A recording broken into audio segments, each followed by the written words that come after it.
de 22 de outubro deixam claro isso.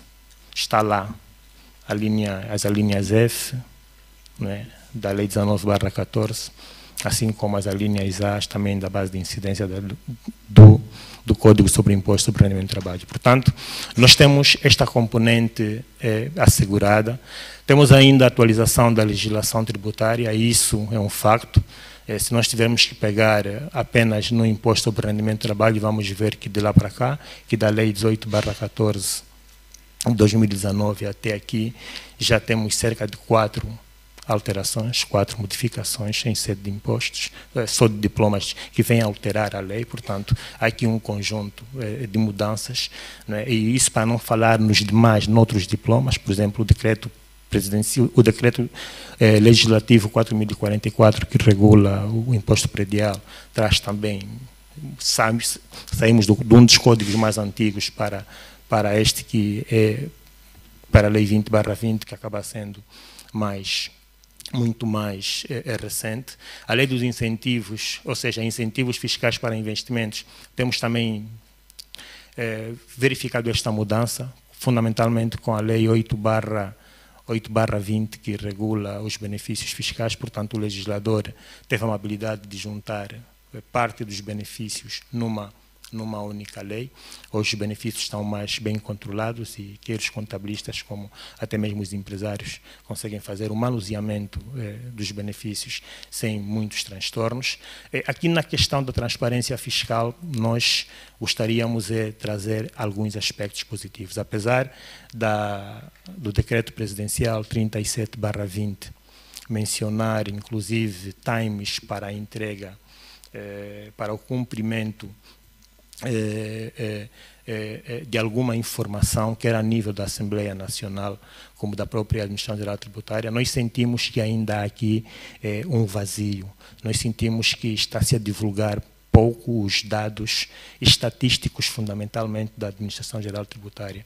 E nós falamos desta forma porque, quer como professor, como contabilistas, muitas vezes somos chamados a assessorar e temos dificuldades, por exemplo, em mostrar de quanto é que nós conseguimos arrecadar de impostos sobre rendimento do trabalho em 2020, em 2019, até mesmo em 2018. Ainda sentimos essa dificuldade. Portanto, a transparência tem estado a se fazer sentir, mas sentimos que precisamos fazer um pouco mais neste quesito.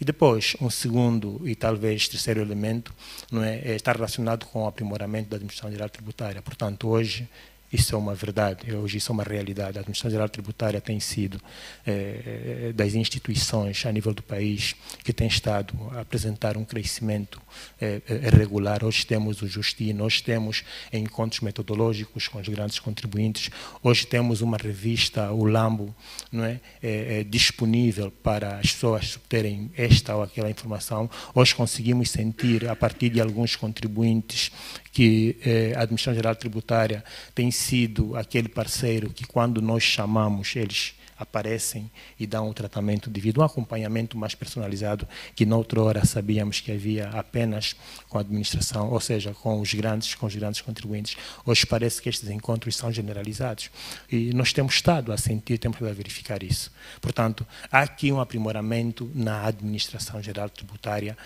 que é visível. Agora, falando um pouco daquilo que é a nossa área sobre a sistematização contabilística, é dizer praticamente que acaba sendo um processo de organização, né, e se estrutura da informação financeira de uma entidade. E nisso nós podemos incluir um conjunto de elementos que vem estabelecido, claro, no decreto 82/01, né, 16 de novembro, que regula o Plano Geral de Contabilidade, e ainda na Lei 1/03, né, que regula também o exercício da contabilidade e da auditoria. Portanto, falar do processo de organização estrutural é falar de um conjunto de elementos do qual nós, os contabilistas, devemos. E a prova material é que o pano de fundo do nosso mandato é IFAC. Esse é nos tornarmos membros do IFAC, de modo então a termos uma harmonia naquilo que é a contabilidade, com os demais países. E nisso, com as respectivas com as respectivas emendas, a sistematização contabilística, num lato senso, acaba consubstancializando-se no registro das transações, não é, que acaba sendo um tópico base para quem é contabilista, a classificação da informação financeira, claro, obedecendo os princípios e requisitos estabelecidos pela contabilidade, com maior realce, então, no reconhecimento, nos critérios de reconhecimento das contas, nos critérios de mensuração, tendo em conta a valorimetria utilizada pelo país, a apresentação e ainda a divulgação, não é? Um trabalho coeso nas demonstrações financeiras, que vem também estabelecido em sede daquela que é o Plano Geral de Contabilidade. O Plano Geral de Contabilidade, nisso, ainda é claro, apresenta os diplomas que são aceitos, e este vem mencionar que, para efeitos de contabilidade, não é, 4 são os principais requisitos que devem ser apresentados. Portanto, o balanço, a demonstração de resultados, os mapas de fluxos de caixa e as notas das contas.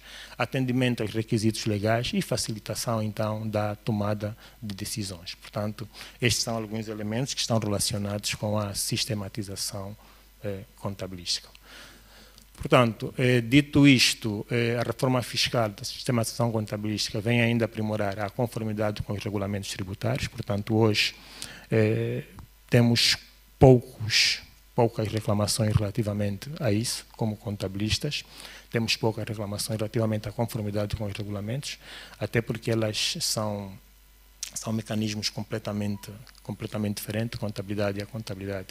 E esta tem um papel, a fiscalidade, ou seja, os impostos, a fiscalidade ou até mesmo o direito tributário tem também o seu papel. Temos aqui ainda a adoção das normas contabilísticas internacionais. O doutor Leiria esteve a falar um pouco em torno disso. Nós também acabamos de falar que se o foco hoje é ser membro do IFAC, é porque o pensamento lógico é este, dizer que a Ordem dos Contabilistas, a nível da academia, já tem estado a ministrar um pouco daquilo que são as normas internacionais de contabilidade. Hoje já nos demos o luxo de falar que os primeiros estudantes que têm tudo a sair, né, da Ordem dos Contabilistas, já saem com uma bagagem sobre matérias relacionadas às normas internacionais. Portanto, o trabalho tem sido feito. Eficiência na coleta de dados fiscais.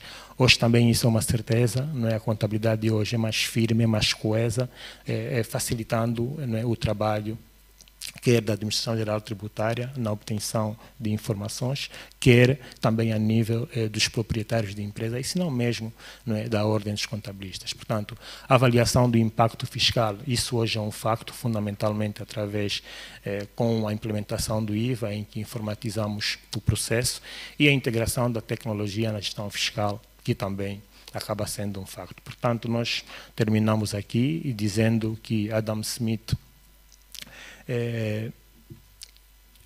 numa das suas obras, menciona que um bom sistema fiscal deveria basear-se em alguns princípios fundamentais, a saber, justiça, no sentido de se pagarem impostos equíveis, não é? No sentido de as pessoas serem tributadas da maneira mais justa possível, certeza no sentido de fazer com que os impostos sejam claros, as bases de incidências sejam específicas, e que o legislador, quando do lançamento, da seleção das normas, e agora para as próximas normas, seja o mais esclarecedor quando do lançamento, não é?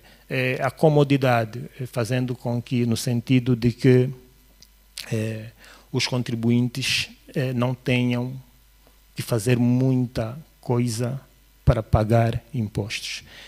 Comodidade no sentido de fazer com que os impostos não sejam complicados, sejam os mais simples possíveis, de tal forma a que as pessoas paguem sem transtornos, quiçá talvez mesmo por uma mensagem por telefone consiga-se pagar os impostos.